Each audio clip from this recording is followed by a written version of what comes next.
Hello friends, कैसे हैं आप सब। होप सभी बहुत अच्छा कर रहे होंगे और खूब मेहनत कर रहे हैं ताकि जल्दी से जल्दी गवर्नमेंट जॉब सिक्योर कर सकें।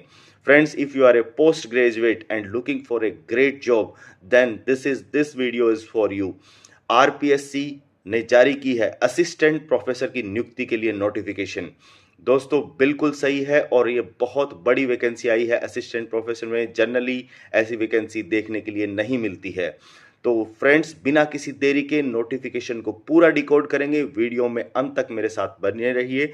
चलिए शुरू करते हैं।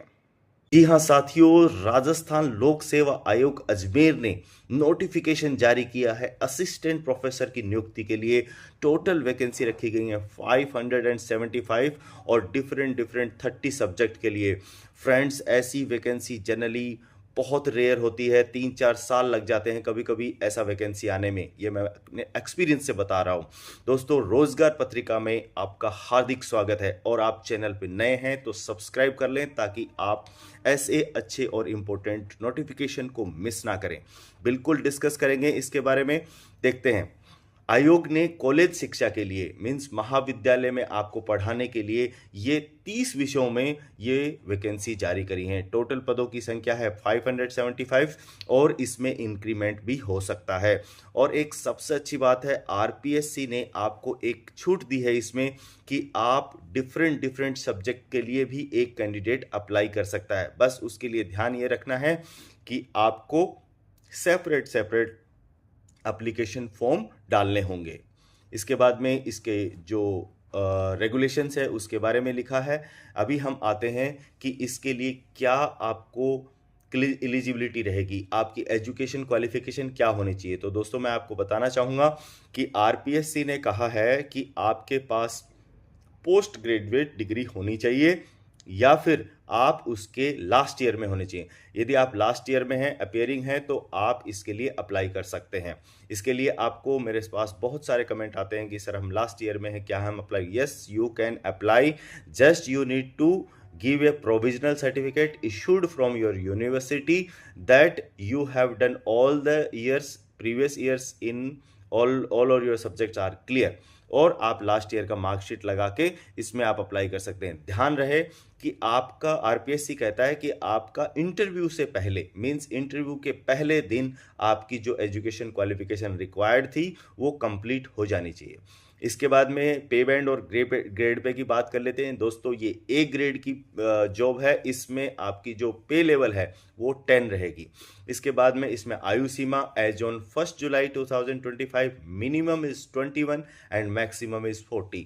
यस फ्रेंड्स, इसमें आपको छूट भी मिलेगी यदि आप रिजर्व कैटेगरी में आते हैं तो जैसे हम बात करें अनुसूचित जाति, अनुसूचित जनजाति, पिछड़ा वर्ग, अति पिछड़ा वर्ग और ईडब्ल्यूएस क्लास के लिए 5 इयर्स का इसमें छूट रहेगा। इसके बाद में जो फीमेल कैंडिडेट हैं उनके लिए भी 5 ईयर का छूट रहेगा, चाहे वो कोई भी कैटेगरी से हो, जनरल कैटेगरी से हैं उनके लिए भी। इसके बाद में अनुसूचित जनजाति, अनुसूचित जाति, पिछड़ा वर्ग, अति पिछड़ा वर्ग की जो महिलाएं अभ्यर्थी हैं उनके लिए 10 ईयर्स का इसमें छूट दिया गया है दोस्तों। इसके बाद में विडो एंड डिवोर्सी वुमेन्स के लिए कोई एज लिमिट नहीं रखी गई है। इसके बाद में इसमें डिफेंस सर्विसेज हैं उनके लिए मैक्सिमम जो एज लिमिट दी गई है वो है 50 इयर्स। इसके बाद में हम आते हैं दोस्तों, चयन प्रक्रिया क्या होगी। तो चयन प्रक्रिया दोस्तों, अभ्यर्थी का चयन प्रतियोगी परीक्षा और साक्षात्कार के माध्यम से किया जाएगा। Means you have to give a examination, it can be written और ऑनलाइन, और आपका इंटरव्यू होगा। आवश्यकता पड़ने पर आयोग द्वारा उत्तर पत्र और उत्तर पुस्तिका के मूल्यांकन में स्केलिंग, मॉडरेशन, नॉर्मलाइजेशन की पद्धति को अपनाया जा सकता है। इन्होंने पहले ही क्लियर कर दिया है कि इफ रिक्वायर्ड तो वी विल अप्लाई नॉर्मलाइजेशन, जो कि इसके नियम के अनुसार होगा। इसके बाद में इसमें बताया है कि परीक्षा का स्थान और माह। तो आपको मैं बता दूं, इन्होंने अभी डेट जारी नहीं करी है दोस्तों परीक्षा की, जल्दी ही ये जारी करेंगे और आपको इनकी जो ऑफिशियल वेबसाइट है आरपीएससी की उसके ऊपर इसका इंटीमेशन मिल जाएगा। इसमें बाद में परीक्षा की योजना और पाठ्यक्रम। परीक्षा की योजना इन्होंने लिखा है ऑनलाइन और ऑफलाइन। जनरली राजस्थान में ऑफलाइन एग्जाम होता है but they have open both the doors, तो may be this year they can take online exam also. इसका जो पाठ्यक्रम है दोस्तों वो वेबसाइट पे पब्लिश किया जाता है। जनरली इसमें ज़्यादा चेंज नहीं आता है। लास्ट ईयर का जो सिलेबस है अपलोडेड उसी को आप रेफ़र करें और इसका थोड़ा पैटर्न डिफरेंट होता है बाकी एग्ज़ाम्स से लाइक नेट और स्लेट। इसमें आपको राजस्थान जीके देखने के लिए मिलता है। आवेदन की अवधि इम्पोर्टेंट दोस्तों, ये स्टार्ट होगा आपका 12 जनवरी 2025। 12 जनवरी 2025 से 10 फरवरी 2025 तक आप इसमें अप्लाई कर पाएंगे। तो फ्रेंड्स 2025 में ही इसका पूरा काम होने वाला है, आपका एप्लीकेशन से लेके एग्जामिनेशन एंड आपका अपॉइंटमेंट। इसके बाद में आ जाते हैं दोस्तों कि आवेदन की प्रक्रिया क्या है। आवेदन के लिए आपको वन टाइम रजिस्ट्रेशन करना होगा। किस पे? आरपीएससी की वेबसाइट पे जाके। जब आप रजिस्ट्रेशन कर लेते हैं उसके बाद में आप एप्लीकेशन ओपन करेंगे और जो भी आपकी इम्पोर्टेंट बेसिक जो इसमें डिटेल्स डालनी है वो आप डालेंगे। इसके बाद आप फाइनली उसको सबमिट करके और इसमें आप एप्लीकेशन को डालेंगे। इसके बाद इसमें आता है कि कितना एग्जामिनेशन फीस और मींस एप्लीकेशन फीस लगेगा। तो आप यदि सामान्य कैटेगरी से हैं, जनरल कैटेगरी से हैं, तो आपके लिए 600 रुपीज़ का फीस रहेगा। और यदि आप रिजर्व कैटेगरी से आते हैं तो आपको 400 रुपीज़ और दिव्यांगजन जो भाई हैं उनके लिए 400 रुपीज़ का फीस इसमें लिया जाएगा, आपको पे करना पड़ेगा। और दोस्तों मैं आपको बता दूं, if you are applying for 2 vacancies 3 vacancies mean different different subjects, तो उनका डिफरेंट डिफरेंट ही एप्लीकेशन फीस जो आपको पे करना पड़ेगा। अभी हम बात करते हैं दोस्तों इसके एग्जामिनेशन किस तरीके से होगा, कितने पेपर होंगे। तो फ्रेंड्स इसमें टोटल 3 एग्जामिनेशन होंगे, paper 1, paper 2 and paper 3। First paper is subject concern with the post. सबसे इंपॉर्टेंट कि आप जिस पोस्ट के लिए अप्लाई कर रहे हैं उसका आपका पेपर 1 होगा, 75 मार्क्स का होगा और 3 आवर्स का आपको टाइम मिलेगा। Then again paper 2 it is also concern with your subject which you are applying for the post. जिस पोस्ट के लिए आप अप्लाई कर रहे हैं उसमें टोटल मार्क्स होंगे 75 और 3 आवर्स का टाइम रहेगा। इसके बाद में जो थर्ड पेपर है वो होगा general studies of Rajasthan. Means इसमें राजस्थान का जीके, राजस्थान का करंट अफेयर आपसे पूछा जाएगा जिसके मार्क्स होंगे 50 और इसके लिए टाइम आपको मिलेगा 2 आवर्स। तो टोटल मार्क्स रहेंगे दोस्तों 200। इसके बाद में आपको इंटरव्यू, तो जो भी इसमें जो कैंडिडेट होंगे वो कैंडिडेट जो इसमें सक्सेसफुल कैंडिडेट होंगे उनको इंटरव्यू के लिए बुलाया जाएगा। इंटरव्यू के लिए कितने लोगों को बुलाया जाएगा? तो इंटरव्यू के लिए बुलाया जाएगा जो भी सक्सेसफुल कैंडिडेट, जितनी वैकेंसी है उसका 3 टाइम्स आपको इसमें इंटरव्यू के लिए बुलाया जाएगा। सिलेबस क्या रहेगा? The syllabus shall be such a specified by the commission from time to time. मतलब बेसिकली वो बोल रहे हैं कि आपको हम इंटीमेट करेंगे। तो आप क्या है, मैं आपको क्लियरली बता दूं कि आप अपना आरपीएससी पे जो लास्ट ईयर का सिलेबस अपलोडेड है आप उसको डाउनलोड कर लीजिए और ताकि आप उससे तैयारी शुरू कर सकें। इसके बाद में हम बात करते हैं कि इसमें किस तरीके से एग्ज़ाम देना है, उसके बारे में नॉर्मल जो एक इंस्ट्रक्शंस होती हैं उनमें आपको बताया गया है। और इसमें कुछ इम्पोर्टेंट नोटिस दिए गए हैं, लाइक जैसे जो भी अप्लीकेंट है ऑनलाइन एप्लीकेशन फॉर्म में अपना वही मोबाइल नंबर और ईमेल आईडी अंकित करें जिस पर वो परीक्षा, साक्षात्कार इत्यादि संबंधी सूचना एसएमएस और ईमेल के माध्यम से चाहता है। ऑनलाइन आवेदन में अंकित मोबाइल नंबर और ईमेल आईडी बदलने, बंद होने, नेटवर्क की समस्या होने पर, प्राप्त नहीं होने पर अभ्यर्थी की खुद की जिम्मेदारी होगी। ऐसा नहीं कि आप बोल दें कि मेरा ये बंद हो गया, तो वो आप खुद रिस्पॉन्सिबल होंगे इसके लिए। अभ्यर्थी यथासंभव मोबाइल नंबर और पत्र व्यवहार के पते में परिवर्तन ना करे।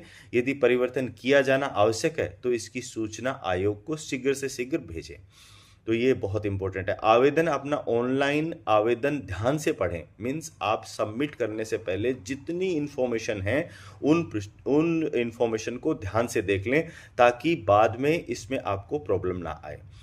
और इसमें जो भी भुगतान है वो ऑनलाइन करना है और उसके अंदर कोई यदि गलती होती है और वो किसी तरीके से कंप्लीट नहीं हो पाता ट्रांजैक्शन, तो इसकी रिस्पॉन्सिबिलिटी आपकी ही होगी। इसके लिए जो आयोग है उसकी कोई रिस्पॉन्सिबिलिटी नहीं होगी।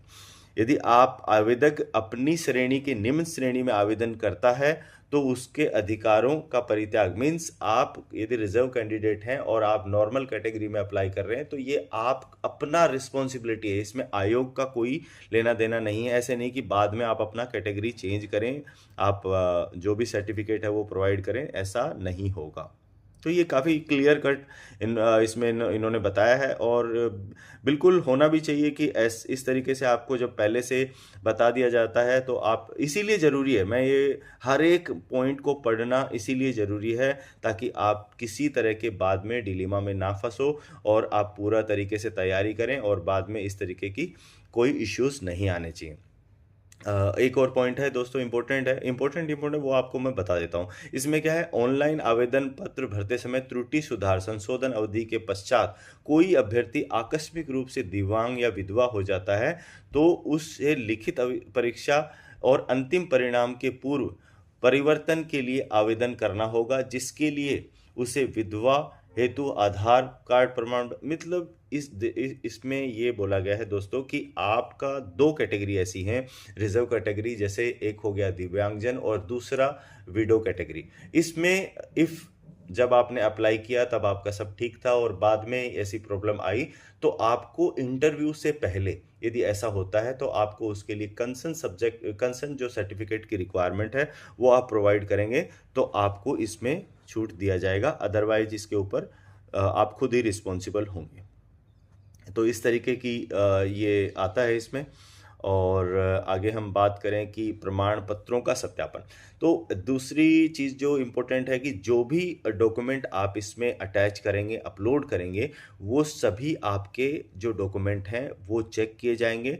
तो आप अपने जो डॉक्यूमेंट, ओरिजिनल डॉक्यूमेंट्स, वो अपने पास में रखें और उसको दिए नियमानुसार वैसे ही उसी क्रम में होने चाहिए। डिफरेंट टाइप का जो अब सर्टिफिकेट है वो नहीं चलेगा दोस्तों। तो इस तरीके के, और अभी एक बात कर लेते हैं डिफेंस पर्सनल के बारे में।